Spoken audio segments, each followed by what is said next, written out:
Hey guys, now today we're going to talk about, I started with my father first. Well, I started with my mother, and then I started with my father, and I made a story about him and my upbringing. So now I'm going to talk to you all about my grandmother. Um, my grandmother was raised in Washington, D.C., just like the rest of our family was actually raised at. And she was actually born in South Carolina. And it's really weird because my other grandmother on my father's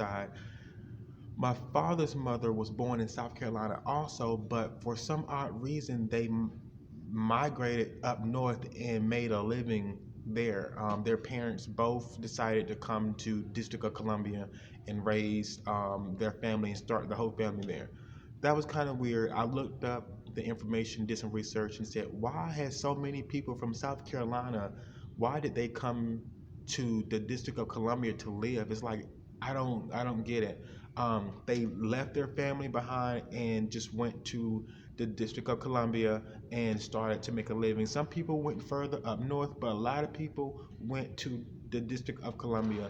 I've done some research, and it turns out that um, many people migrated up north because after they ended the segregation in the during the Jim Crow era, for some odd reason they were thinking about bringing it back to the south and letting it maintain and its original operation in that specific state. So a lot of people decided to move because they were scared and fearful that a lot of that segregation was still going to continue. So they decided to go up north and start a new life there. Unfortunately, it did not happen, but I guess it scared them enough and actually to move to a whole nother state. There's a lot more to that, but I was only able to get a certain amount of information. I'm pretty sure all the good stuff is hidden, but that was good enough for me to understand why my grandmother and my other grandmother, um, from way different backgrounds, their family decided to move up north.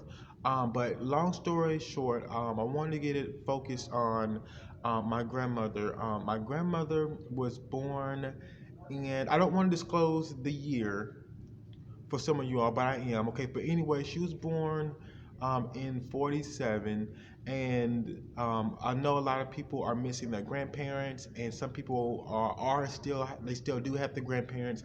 Um, Thankfully, my grandmother is still in my life, and she is still living.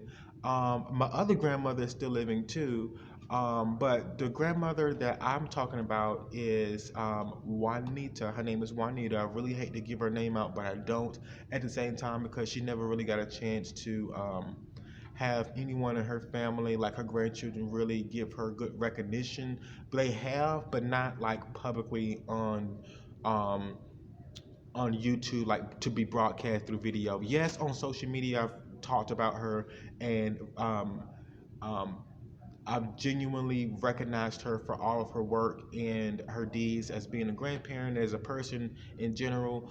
But I was just wanted to say that she is definitely okay. She was not born in the hospital. My grandmother was born inside of her mother's home, in the bathtub.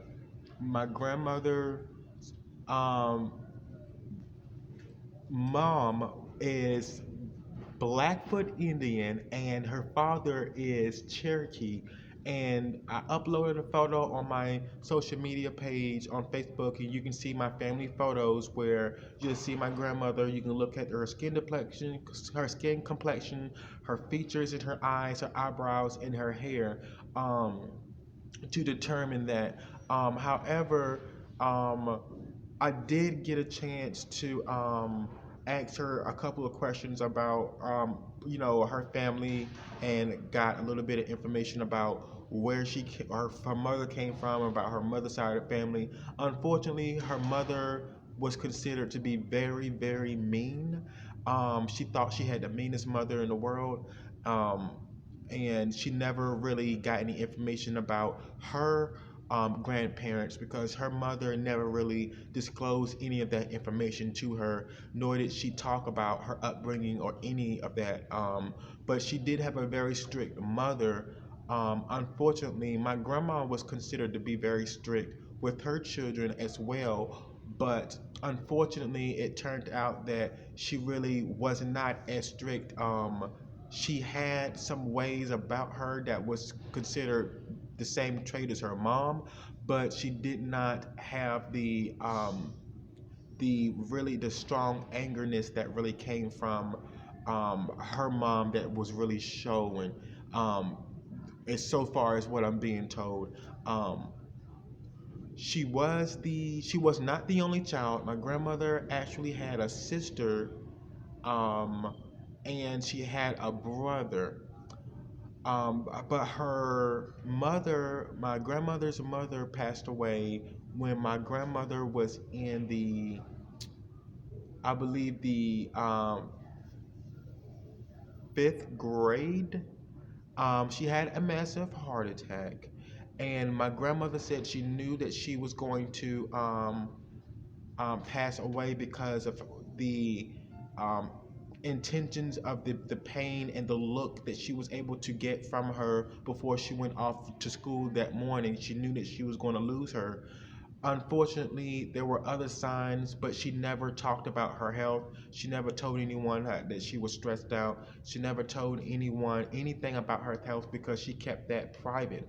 And my grandmother did go through some abuse with her father, um, but her mother was able to um, identify some of the things that were happening between her father and her, and unfortunately, she was able to get closure before her mother thought that her daughter was basically being dishonest about what was actually going on in the family. It was nothing like you think it was. It was just basically abuse, like a father who was really into the alcohol, and he would like blame her for some of the things that the mess that he's created, and blame his own daughter, some things like that. So it was kind of like that. I'm really, really thankful for my mother. Well, excuse me. Well, yeah, my mother, but I'm really thankful for my grandmother because even though her sister had passed away and her brother passed away also, she stood by her family's side and took care of them. Also, her father, as much as she could, and her mother. And then she ended up being the very last person to actually be still living on that side of the family from her family tree. However, no, you're fine. However, um, it was really, really tough for her because she ended up having children of her own. And so basically, she ended up having to raise her children up on her own as well. So, without having any parents to guide you to tell you, do this correctly, or maybe you should do this instead of doing this, so far as other parents and other people would have, she just didn't have that. So she had to basically be really strong and raise her son and her daughters by herself without anyone in her family. Because she was the only one that was actually still living, and she still is. But there's some people in the family tree, but they don't really, they're not really, around as much because everyone's kind of like over here and over there. So, my grandmother had my mother, my aunt, which is my mother's oldest sister, and she also had a son, which was the middle child. Either he was the middle, yeah, he was the middle child, and he passed away at age 33 years old. There was I kind of got into the reason why he passed away in my other video. But I'm not going to get into that on this one because I really want to focus on how much I really appreciate her.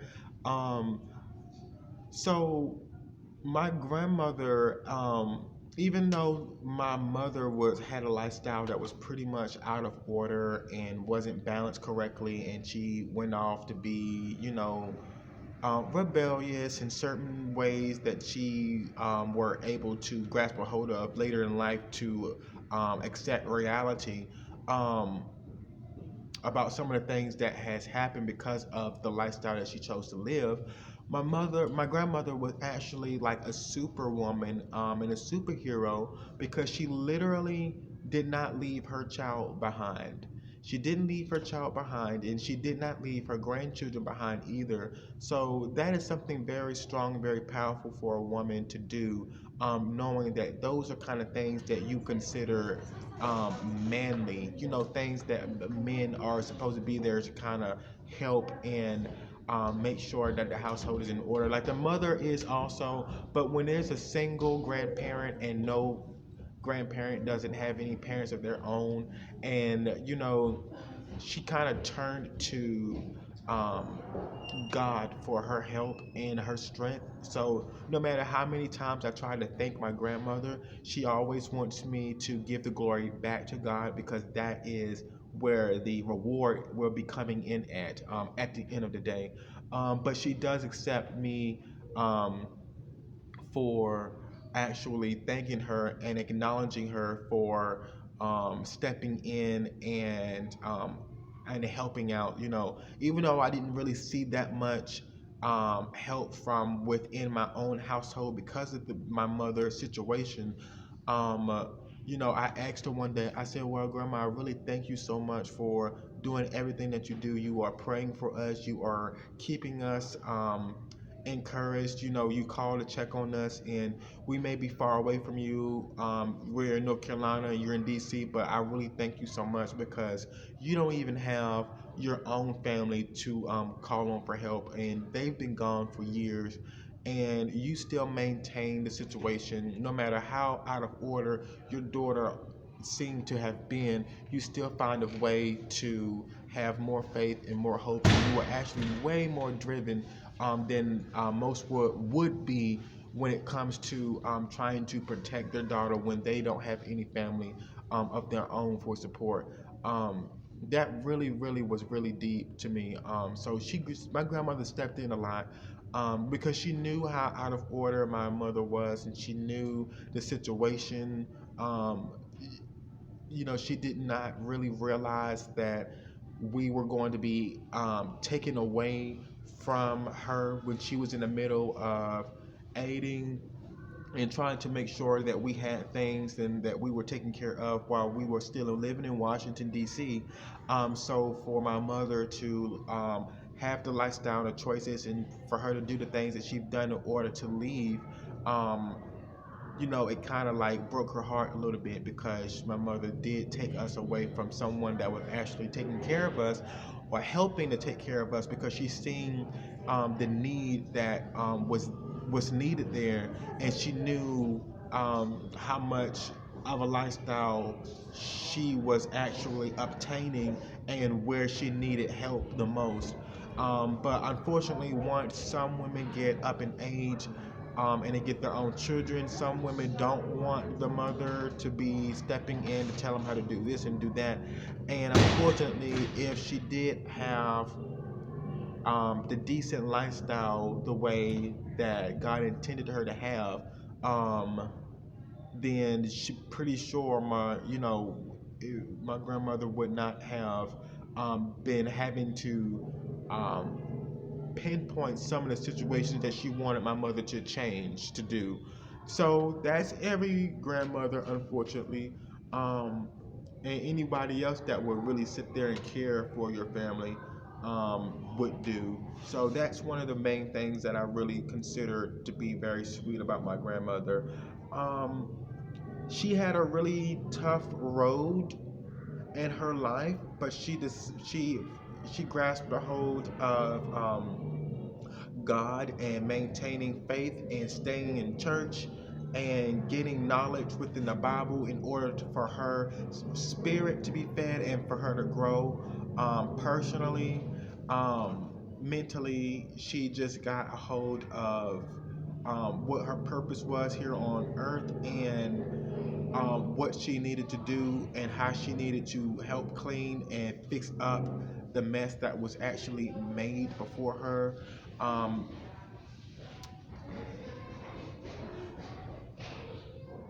my grandmother is like the number one source of information that I come to, other than God. When I was actually um, underage and didn't really realize that I was being raised in a toxic environment almost. It was almost like she was there to know that I was different from my brothers and a whole lot different from my parents, and I did not show any signs of revenge or vengeance, just like my mother would show signs of, or I didn't show signs of a mean person, or I didn't show signs of, I showed signs of Christopher, the Chris that she knew when I was born, from the time I was 5 until we moved to North Carolina. I still kept the same Chris mentality. The sweetness of me remained, and she was able to talk to me in private and still encourage me and still keep me to be on the right track. To let me know that I was on the wrong road and that I needed to be focused on this way, because she didn't want to see a good child be wasted out on things that were around me that was not positive. And she may not, I believe that she did not want to um, say how bad the situation was about growing up, because she wanted me to feel more comfortable in maintaining a positive mindset in order for me to be responsible to get out of my situation that was actually in her household. So she didn't really have so much negative things to say about that, because she didn't want me to get fearful and rowdy and then try to leave and then something happens because I ran away from home. But she wanted me to be more thankful about where I was and be more thankful about what could be happening that did not happen in a good, positive way. So I am glad that that actually happened. I'm glad that she was able to stick by my side. She knew how toxic or how bad of an influence I had around me while growing up. So she also seen a lot of potential in me. So I really thank her for that, because not only did she do that, but she also prayed and got people in the church to actually pray for me and the whole family. It wasn't just me; it was the family. Because her biggest want was for the family to receive salvation and to have that, because she knew how much we were missing as a family and all together, and she knew it was because of the sin that was actually there within the family, because of the lifestyle that my mother had and who she would bring inside of the house and the influence it made on the children. And we were already taken away from people who were there taking care of us, aiding us and helping us, like from my grandmother and the people in my family.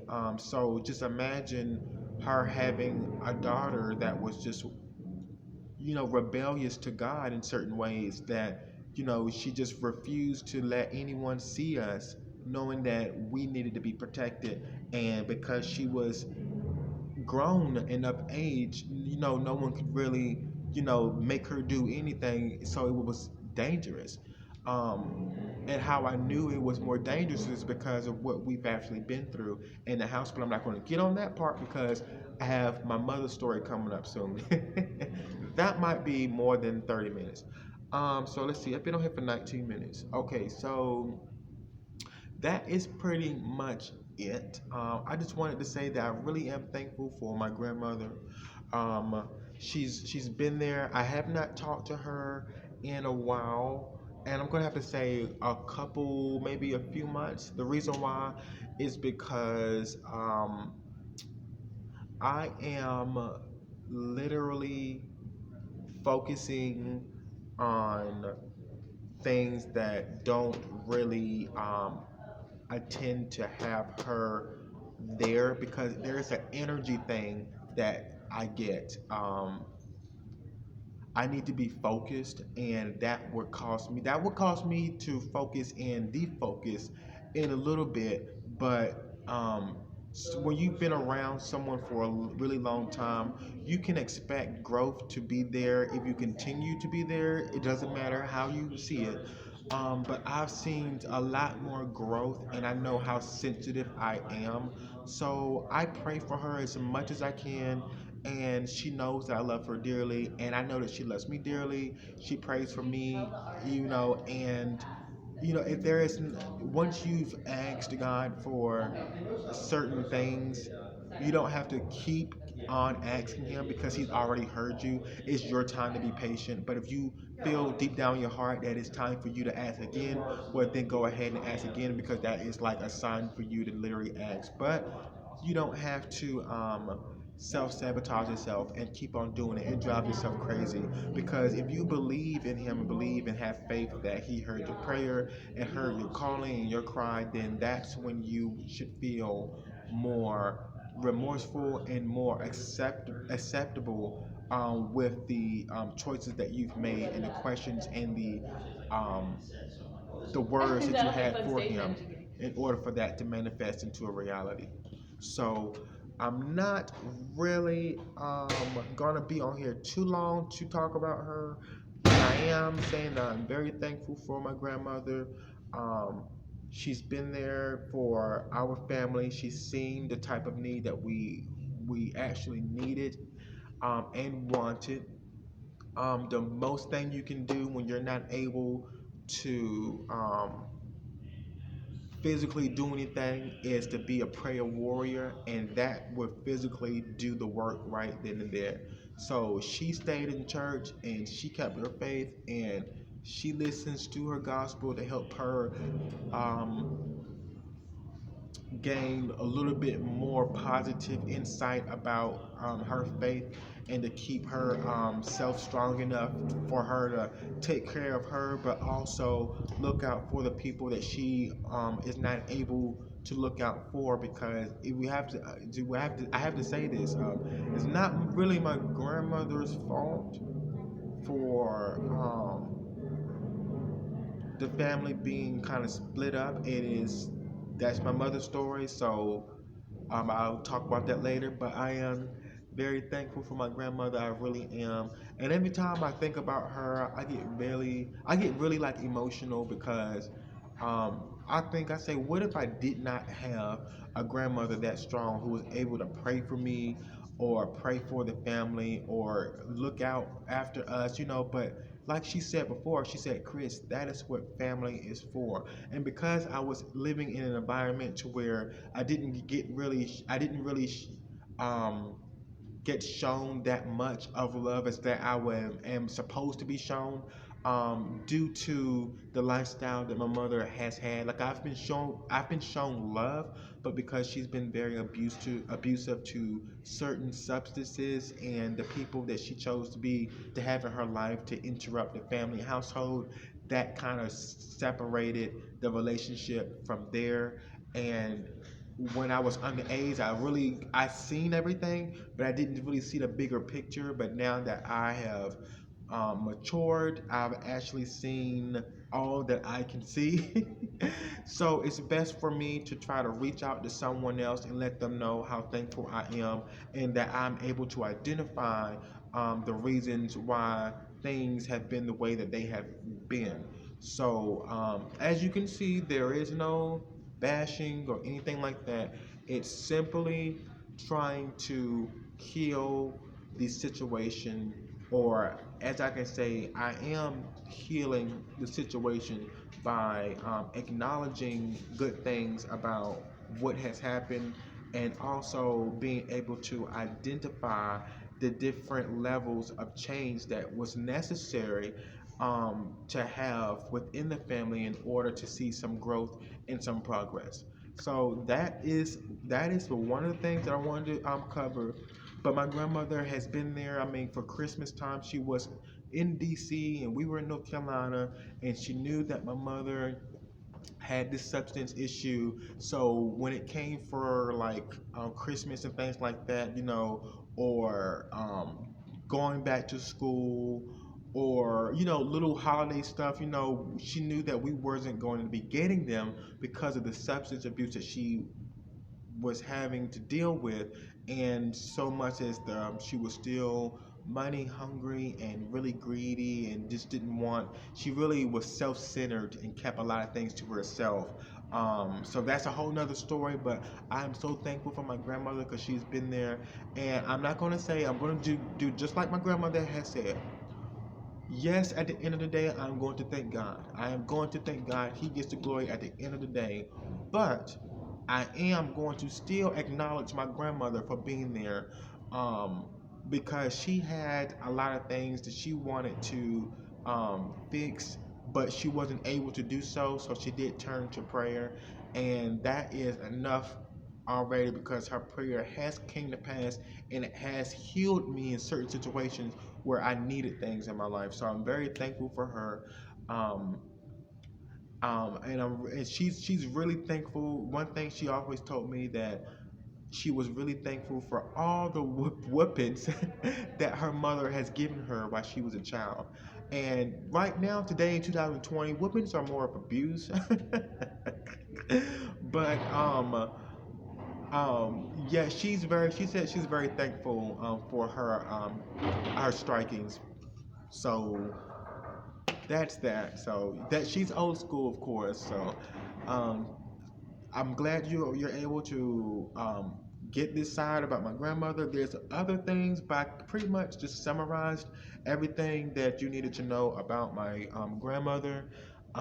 Remember, so I went to our ancestry.com. I tried to find my grandmother's um, ancestors and things like that from her side of the family, since her mother was Cherokee and her father was Blackfoot Indian, and and of course my mother's father is a regular African American. So but back to what I was saying, but it was weird because I wasn't able to pull up a lot of my grandmother's information or her side of the family because my grandmother was not born in a hospital. She was born at home in a bathtub.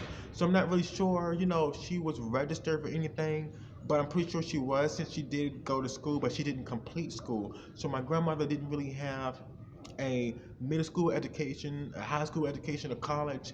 She didn't even finish elementary. She left elementary.